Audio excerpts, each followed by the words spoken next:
My name is Sabrina. My son's name is Jackson Ray. He was born at 26 weeks and we spent a total of 5 months in the NICU.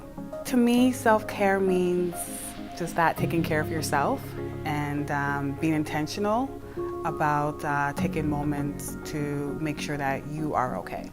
It was important to exercise self-care in the NICU so that I was healthy for my son. Someone told me that how I feel is projected onto him. Self-care for me also helped me to stay positive, stay healthy, and be strong for him. I like photography, so while I was in the NICU, I would think about concepts of pictures that I would take with my son once he got released. I experimented with it a lot. For me, it brought hope because I was preparing for him to come home. And it also was something that took the tension off of everything that was happening in the NICU. My advice to parents who are currently in the NICU is not to overlook self-care and not to feel guilty about making self-care a priority. It wasn't until I was in month 3 that I ended up in emergency because of being overly stressed. And it made me realize that I need to better take care of myself so that I could be there mentally and present to take care of my son. My name is Abhishek. My son's name is Ayan. He was born at 26 weeks and 6 days, and we spent 98 days here at the NICU. The forms of self-care that I practiced, one was absolutely being there in the morning rounds. So my wife and I would try to make it there early morning so that we could listen to the doctors and interact with them to talk about our son. The second one was at lunchtime, being able to go for a walk or sit down and eat together and just talk through our emotions and talk through what we had understood for the day. That was really important for us.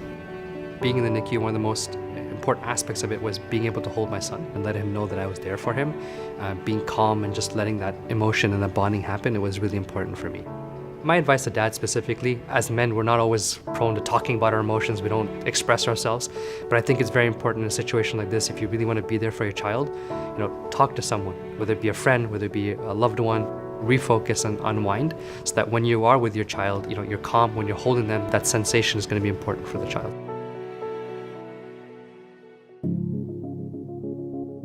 My name is Kathy, and my son Christopher was born at 27 weeks and 2 days.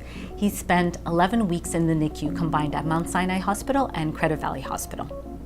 It's important to partake in forms of self-care because it's a big shift being in the NICU. I'm a first-time mom, and that in and of itself is pretty stressful, but being a NICU parent really amplifies that. For me, I practice different forms of self-care. One that I really gravitate towards is finding a way to connect with my old self again. I started taking myself out of the hospital, forcing myself to get out every day, and I found a local coffee shop just down the road called Jimmy's Coffee, where I would sit by the window, grab a coffee and a treat, watch people sometimes get together with family and friends and talk about anything but the NICU, just to give my mental state a little bit of a break.